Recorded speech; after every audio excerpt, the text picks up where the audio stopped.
Hello, today we are reading Chapter 17, Uncle, from Charlotte's Web.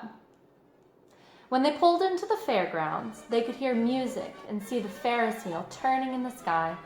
They could smell the dust of the racetrack where the sprinkling cart had moistened it, and they could smell hamburgers frying and see balloons aloft. They could hear sheep bleating in their pens. An enormous voice over the loudspeaker said, "Attention, please! Will the owner of a Pontiac car, license number H2439, please move your car away from the fireworks shed?" "Can I have some money?" asked Fern. "Can I too?" said Avery. "I'm going to win a doll by spinning a wheel, and it will stop at the right number," said Fern. "I'm going to steer a jet plane and make it bump into another one." "Can I have a balloon?" asked Fern. "Can I have frozen custard and a cheeseburger and some raspberry soda pop?" asked Avery. "You children will be quiet until we get this pig unloaded," said Mrs. Arable. "Let the children go off by themselves," suggested Mr. Arable. "The fair only comes once a year." Mr. Arable gave Fern 2 quarters and 2 dimes. He gave Avery 5 dimes and 4 nickels. Pause this video real quick. Do the math. Did Fern and Avery get the same amount of money even though the numbers of their coins were different? What do you think? Was that fair? Well, let's see. 2 quarters, that's 50 cents, and 2 dimes, 50, 60, 70 cents. And then Avery got 5 dimes, that's 50, and 4 nickels, 5, 10, 15, 20. And 50 plus 20 is 70. So yes, they both got a fair amount of money.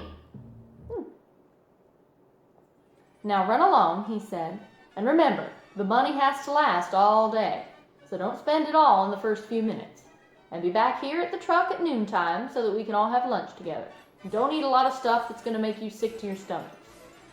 "And if you go in those swings," said Mrs. Arable, "you hang on tight. You hang on very tight. You hear me?" "And don't get lost," said Mrs. Zuckerman. "And don't get dirty." "And don't get overheated," said their mother.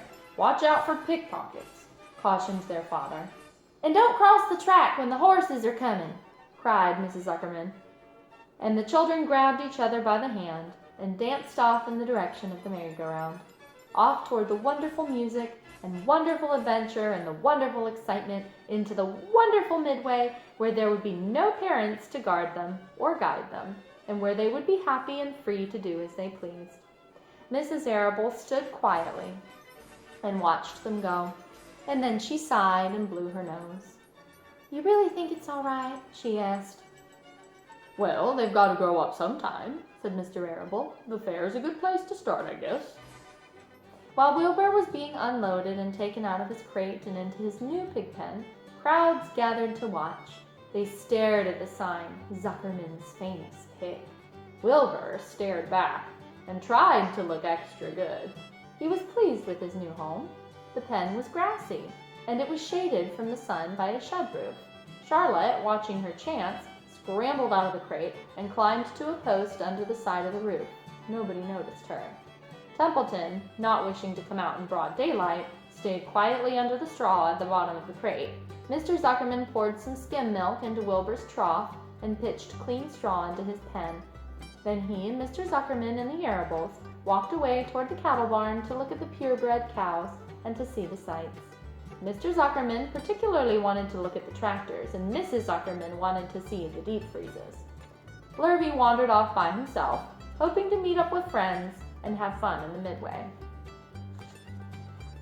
As soon as the people were gone, Charlotte spoke to Wilbur. "It's a good thing you can't see what I see," she said. "What do you see?" asked Wilbur.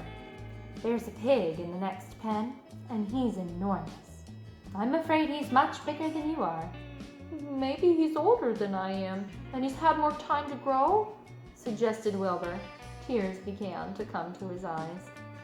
"I'll drop down and have a closer look," Charlotte said.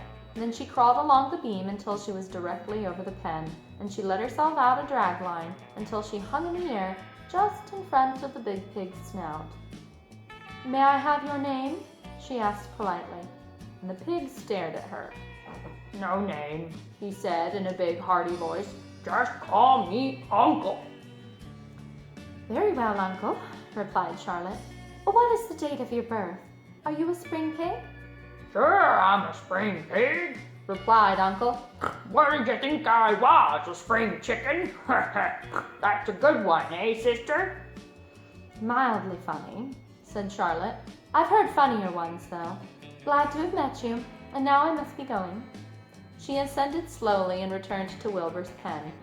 He claims he's a spring pig, reported Charlotte. Perhaps he is. One thing is certain, he has the most unattractive personality.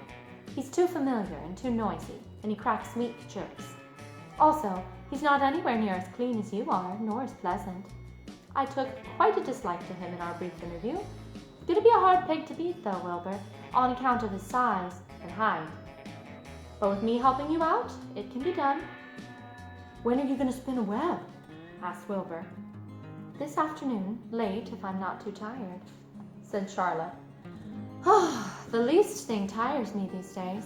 I don't seem to have the energy I once had. My age, I guess. Wilbur looked at his friend. She looked rather swollen, and she seemed listless. Well, I'm awfully sorry to hear that you're feeling poorly, Charlotte, he said. Perhaps if you spin a web and catch a couple of flies, you'll feel better. Perhaps, she said wearily. But I feel like the end of a long day. Clinging upside down to the ceiling, she settled down for a nap, leaving Wilbur very much worried. All morning, people wandered past Wilbur's pen, and dozens of strangers stopped to stare at him and to admire his silky white coat, his curly tail, his kind and radiant expression. Then they would move on to the next pen, where the bigger pig lay. Wilbur heard several people make favorable remarks about Uncle's big size. He couldn't help overhearing these remarks, and he couldn't help worrying. Oh, and now that Charlotte is not feeling well, he thought, oh dear. All morning, Templeton slept quietly under the straw. The day grew fiercely hot. At noon, the Zuckermans and the Arables returned to the pig pen. Then, a few minutes later, Fern and Avery showed up. Fern had a monkey doll in her arms. Monkey! And was eating Cracker Jacks. Avery had a balloon tied to his ear and was chewing on a candied apple. The children were hot and dirty. Isn't it hot? Said Mrs. Zuckerman. It's terribly hot, said Mrs. Arable, fanning herself with an advertisement of a deep freeze. One by one, they climbed into the truck and opened their lunch boxes. The sun beat down on everything. Nobody seemed hungry. When are the judges going to decide about Wilbur? Asked Mrs. Zuckerman. Not till tomorrow, said Mr. Zuckerman. Lurvy appeared, carrying an Indian blanket that he had won. That's just what we need, said Avery. A blanket.